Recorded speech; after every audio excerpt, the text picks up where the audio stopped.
আল্লাহ সুবহানাহু ওয়া তাআলার আরেকটি নাম লতীফ। লতীফ শব্দের অর্থ হচ্ছে সূক্ষ্মদর্শী। সূক্ষ্মদর্শীর দুটো অর্থ। আল্লাহ যে সূক্ষ্মদর্শী তার দুটো অর্থ।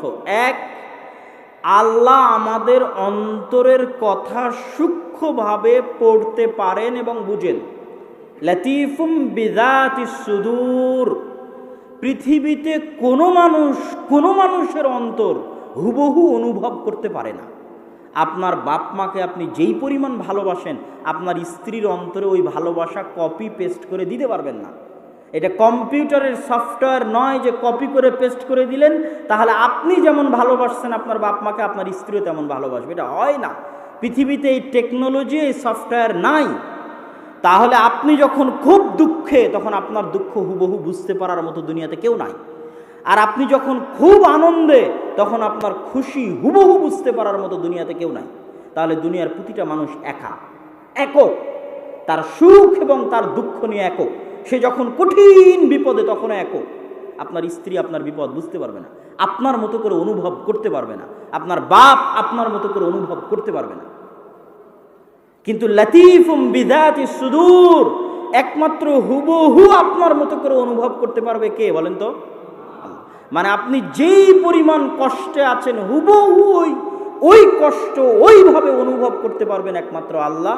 ওই আনন্দ, ওই খুশি হুবহু ওইভাবে একমাত্র অনুভব করতে পারবেন আল্লাহ। এটা গেল একটা অর্থ যে আল্লাহ হচ্ছেন লতীফ, সূক্ষ্মদর্শী। দ্বিতীয় আর একটা অর্থ, আল্লাহ সুবহানাহু তাআলা যদি কোনো কাজ পৃথিবীতে করতে চান তাহলে তিনি সূক্ষ্মভাবে করেন। আল্লাহ সুবহানাহু তাআলা কোনো কাজ হুমজিক্যালি, হঠাৎ, ইনস্ট্যান্ট আল্লাহ সুবহানাহু তাআলা কোনো পদক্ষেপ গ্রহণ করেন না। আচ্ছা, ইউসুফ আলাইহিস সালাতু ওয়াস সালাম যখন 7 বছর জেলে, তখন আল্লাহ কি ফেরেশতা পাঠিয়ে জেলের দেওয়াল ভেঙে ইউসুফ আলাইহিস সালামকে বের করতে পারেন না? পারেন না? পারেন। এটা আল্লাহ সুবহানাহু ওয়া তাআলার কাছে কিছুই না। যখন ফেরাউন অত্যাচার করছে 300-400 বছর বনি ইসরায়েলের উপর, তো আল্লাহ কি ফেরাউনকে মৃত্যু দিতে পারে না? পারে না? পারে না? পারে। কিন্তু আল্লাহ সুবহানাহু ওয়া তাআলার কোনো পদক্ষেপ ইনস্ট্যান্ট নয়, সাথে সাথে নয়। আল্লাহ সুবহানাহু ওয়া তাআলা যেটা করেন খুবই সূক্ষ্মভাবে করেন। এটার একটা প্রমাণ দিই। এটার প্রমাণ কোরআনের একটি আয়াত থেকে দিই। সেটা হচ্ছে ইউসুফ আলাইহিস সালাতু ওয়াস সালাম স্বপ্নে দেখলেন, ইয়া আবাতি ইন্নী রাআইতু আহাদা আশারা কাওকাবা, হে আমার বাবা, আমি দেখছি 11টা তারকা আমাকে সিজদা করছে।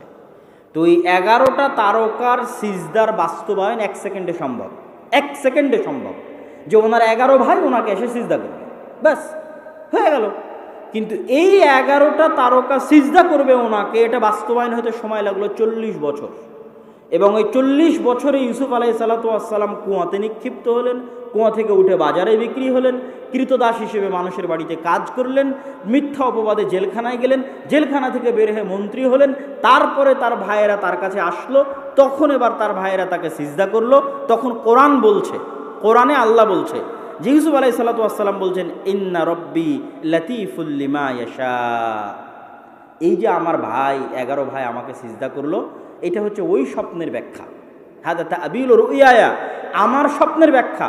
কিন্তু আমার প্রতিপালক খুবই সূক্ষ্মদর্শী। তিনি ইনস্ট্যান্ট, এক ধাপে 1 মিনিটে কোনো কাজ করেন না।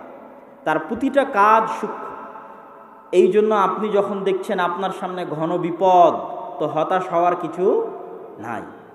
এই বিপদ এক সময় কেটে গিয়ে ভালো দিন আসবে, যেটা আপনি জানেন না। কেননা আল্লাহ সাথে সাথে আপনার ওই বিপদ দূর করবেন না। এর জন্য আল্লাহ সুবহানাহু ওয়া তাআলা পৃথিবীতে ওসিলা তৈরি করবেন, ওয়াসাইল তৈরি করবেন। ফেরাউনকে ডুবিয়ে মারার জন্য আল্লাহ ওয়াসাইল তৈরি করেছেন। মুসা আলাইহিস সালামকে পাঠিয়েছেন, দীর্ঘদিন যাবৎ মুসা আলাইহিস সালামকে লালন পালন করেছেন। তারপরে মুসা আলাইহিস সালামের সাথে কত ঘটনা, জাদুকরদের ঘটনা, 9-10 রকমের আযাব ফেরাউনের উপর, ফেরাউনের ঈমান না আনয়ন করা, সব মিলিয়ে একটা সময় মুসা আলাইহিস সালাম যখন পালিয়ে যাচ্ছেন, তারপরে তখন ফেরাউন সেখানে ডুবে মারা যাচ্ছে।